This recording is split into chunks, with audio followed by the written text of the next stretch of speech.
Sreekumar connected ആണ്. N Sreekumar, ഇത് തികച്ചും ഒരു സാധ്യത തന്നെയാണല്ലോ. ഇപ്പോൾ താങ്കൾ തിരിച്ചു ചോദിക്കുകയാണ്, വട്ടിയൂർക്കാവാണല്ലോ കൂടുതൽ സുരക്ഷിതമെന്ന് പറയുമ്പോൾ ഡാൻ ഇപ്പോൾ പറഞ്ഞ കാര്യങ്ങൾ അവിടെ നിലനിൽക്കുകയാണ്. കെ മുരളീധരന് വട്ടിയൂർക്കാവ്, അദ്ദേഹം കൈവെള്ളയിൽ കൊണ്ടു നടന്ന മണ്ഡലമാണ് വട്ടിയൂർക്കാവ്.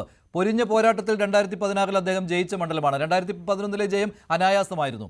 ആ മണ്ഡലം അദ്ദേഹത്തിന് നഷ്ടപ്പെടാൻ ഇടയായത്, അല്ലെങ്കിൽ അവിടെ നിന്ന് അദ്ദേഹത്തിന് പോകാൻ ഇടയായത് പാർട്ടിക്ക് വേണ്ടി അദ്ദേഹം വഴങ്ങുകയായിരുന്നു 2019, 2021, 2024.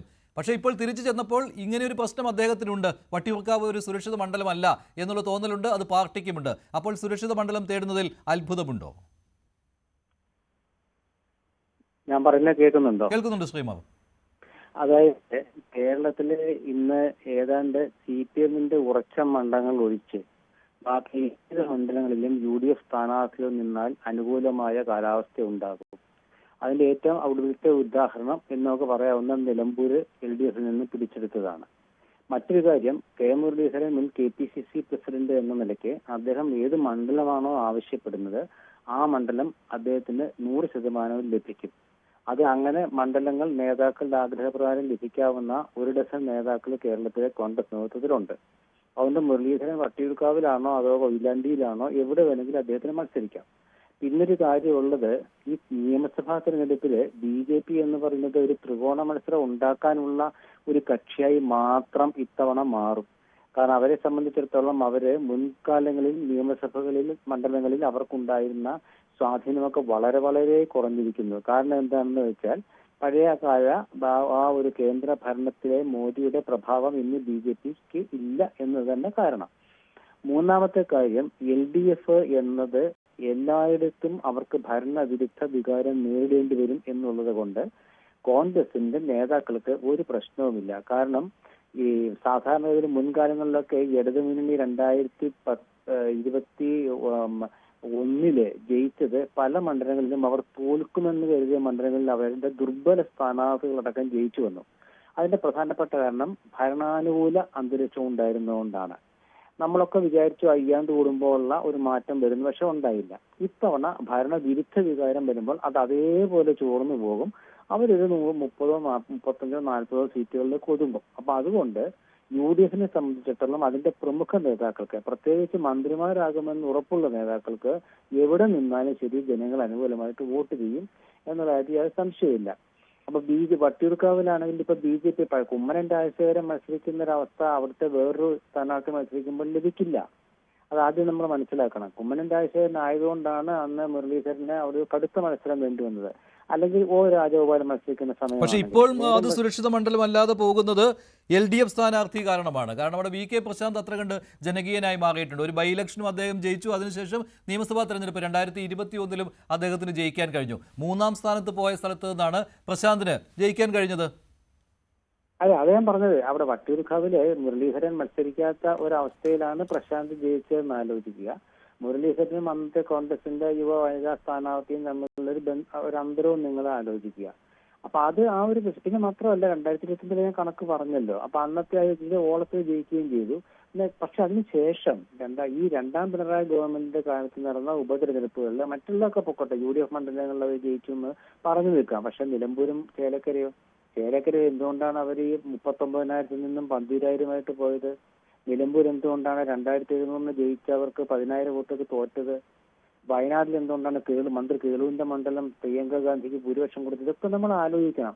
അപ്പൊ അതുകൊണ്ട് അവർക്ക് ആ ഒരു ഭരണവിരുദ്ധ വികാരം ഉള്ളതുകൊണ്ട് ദുർബലമായ സ്ഥാനാർത്ഥിയാണെങ്കിലും കൈപ്പത്തി ചിഹ്നത്തിലോ UDF-ന്റെ ഏതെങ്കിലും കക്ഷികളുടെ ചിഹ്നത്തിലോ മത്സരിച്ചാൽ ജയിക്കാവുന്ന ഒരു കാലാവസ്ഥ കേരളത്തിലുണ്ട്. അതുകൊണ്ടാണ് VD സതീശൻ പറഞ്ഞത് 100 വനവാസത്തിന് പറഞ്ഞത്. അതൊക്കെ അങ്ങനെ ആയിക്കോട്ടെ. പക്ഷേ ഈ കെ മുരളീധരനെ പോലെയുള്ള ഒരു നേതാവ് മറ്റൊരു മണ്ഡലം തേടേണ്ട ആവശ്യമുണ്ടോ ഇല്ലയോ? അപ്പോൾ വട്ടിയൂർക്കാവിൽ സാധ്യതയില്ല എന്ന് കണ്ടല്ലേ അങ്ങനെ തേടുന്നത്? അല്ല, കാരണം കെ മുരളീധരൻ അങ്ങനെ കൃത്യമായ ഒരു മണ്ഡലം ഒരിക്കലും ഉണ്ടായിട്ടില്ല. അദ്ദേഹം വടക്കാഞ്ചേരി ഉപതെരഞ്ഞെടുപ്പിലെ മത്സരിച്ച് തോറ്റു. പിന്നീട് അദ്ദേഹം പോയത് മറ്റു പല മണ്ഡലങ്ങളിലേക്കാണ്. കോഴിക്കോടാണെങ്കിലും ഈ കൊയിലാണ്ടി എന്നൊക്കെ പറഞ്ഞ പഴയ കാലത്ത് മണിമംഗലത്ത് കുട്ടികളിൽ നിന്നൊക്കെ പറഞ്ഞ കോൺഗ്രസ് നേതാക്കൾ ജയിച്ച മണ്ഡലമാണ്. ചില ഘട്ടങ്ങളില് കോഴിക്കോട്, തിരുവനന്തപുരം ജില്ലകളിൽ, തൃശ്ശൂരും കോൺഗ്രസിന് ദുർബലമായ ഒരു അവസ്ഥ ഉണ്ടായത് എന്തുകൊണ്ടാണെന്ന് കോൺഗ്രസ് മനസ്സിലാക്കിയിട്ടുണ്ട്. അപ്പൊ അതുകൊണ്ടാണ് അവിടുത്തെ ഒരു അന്തരീക്ഷമൊക്കെ മാറ്റിയെടുക്കാൻ വേണ്ടിയിട്ട് ഇങ്ങനെ മുരളീധരനെ തൃശ്ശൂർ കൊണ്ടുവന്ന് മത്സരിപ്പിച്ചതും കോഴിക്കോട്ട് അവരുടെ BCC പ്രസിഡന്റിനെ മാറ്റി പരീക്ഷിച്ചതും ഒക്കെ അതുകൊണ്ടാണ്. അപ്പൊ രാഷ്ട്രീയ കാലാവസ്ഥ മാറുന്നു, മണ്ഡലത്തിന്റെ ഘടന മാറുന്നു. അതും ഒപ്പം തന്നെ ഈ തദ്ദേശ തെരഞ്ഞെടുപ്പില് ഉണ്ടാകാവുന്ന ചില മാറ്റങ്ങൾ എന്ന് വെച്ചാൽ ജയവും തോൽവിയല്ല. കാരണം തദ്ദേശ ഇലക്ഷനിലെ ജയവും തോൽവിയും ഒരിക്കലും പൊളിറ്റിക്സ് അല്ല.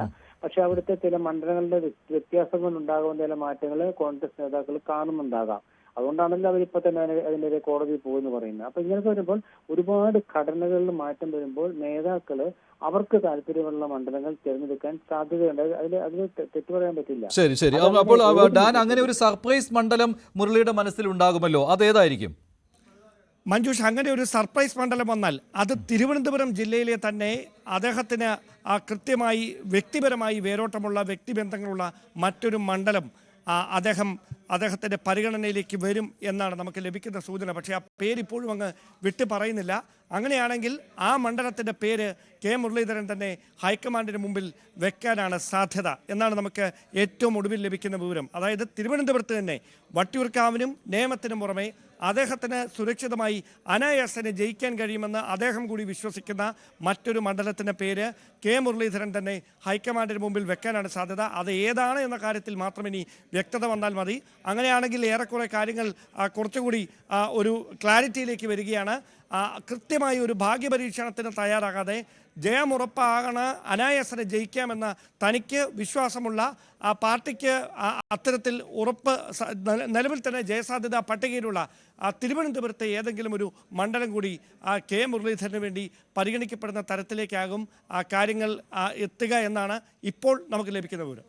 ശരി. പക്ഷേ അതേ സമയത്ത് തന്നെ ഗുരുവായൂരും തേടുന്നുണ്ട്. ഗുരുവായൂരും സുരക്ഷിത മണ്ഡലം എന്ന നിലയിൽ തേടുന്നുണ്ട്. കൊയിലാണ്ടിയും പരിഗണനയിലുണ്ട് എന്നേ പറയാൻ പറ്റുകയുള്ളൂ, അല്ലേ?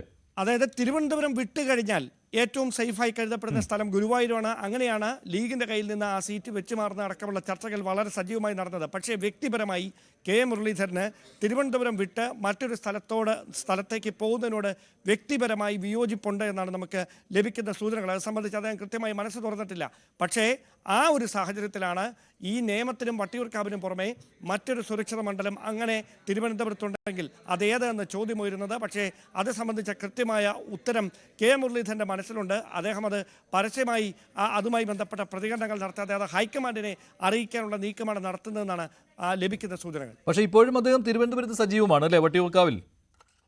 വട്ടിയൂർക്കാവല്ല, ഞാനതാണ് പറഞ്ഞത്. തിരുവനന്തപുരത്ത് ഒരു പാൻ ഇമേജ് കെ മുരളീധരൻ എല്ലാ പരിപാടികളിലും നേരിട്ട് തന്നെ പങ്കെടുത്തുകൊണ്ട് അത് ഏതെങ്കിലും ഒരു മണ്ഡലത്തിൽ നടക്കുന്ന പരിപാടികളിൽ കൂടുതൽ സജീവമാകുന്നു എന്നതിനപ്പുറത്തേക്ക് തിരുവനന്തപുരം ജില്ലയിൽ പാർട്ടി ഒരുക്കുന്ന എല്ലാ പ്രധാനപ്പെട്ട ചെറുതും വലുതുമായ പരിപാടികളിൽ കെ മുരളീധരൻ്റെ സജീവമായ സാന്നിധ്യമുണ്ട്.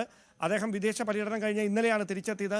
വീണ്ടും ആ ഇടവേളയ്ക്ക് ശേഷം വീണ്ടും തലസ്ഥാനത്ത് സർക്കാർ വിരുദ്ധ പ്രചാരണ പരിപാടികളിൽ അടക്കം അദ്ദേഹം വീണ്ടും സജീവമാകും. നമുക്കറിയാം, ആരോഗ്യമേഖലയെ പ്രതിസന്ധിയിലാക്കിയ സമയത്തൊക്കെ മെഡിക്കൽ കോളേജ് ആശുപത്രിയിലേക്ക് നടന്ന മാർച്ചിന് നേതൃത്വം നൽകിയത് കെ മുരളീധരനായിരുന്നു. അന്നാണ് അദ്ദേഹം വീണ ജോർജിനെതിരെ അതിരൂക്ഷമായ വിമർശനം ഉന്നയിച്ചത്. അങ്ങനെ സമീപകാലത്ത് തലസ്ഥാനത്ത് നടന്ന എല്ലാ പ്രധാനപ്പെട്ട പ്രതിഷേധ സമരങ്ങളുടെയും മുൻനിരയിൽ മുരളീധരനുണ്ട്. അവിടെ ഏതെങ്കിലും ഒരു പ്രത്യേക മണ്ഡലത്തിൽ അതായിരിക്കും അദ്ദേഹത്തിന്റെ ഒരു സർപ്രൈസ് മണ്ഡലം എന്ന രീതിയിൽ ആഗ്രഹിക്കുന്നത്. എന്തായാലും വട്ടിയൂർക്കാവിലോ നേമത്തോ, വട്ടിയൂർക്കാവിൽ അദ്ദേഹം മത്സരിക്കുവാനുള്ള സാധ്യതയാണ് ഉണ്ടായിരുന്നത്. 2 തവണ വട്ടിയൂർക്കാവിലെ MLA ആയിരുന്നു കെ മുരളീധരൻ. വട്ടിയൂർക്കാവിൽ കെ മുരളീധരൻ മത്സരിക്കാൻ സാധ്യതയില്ല.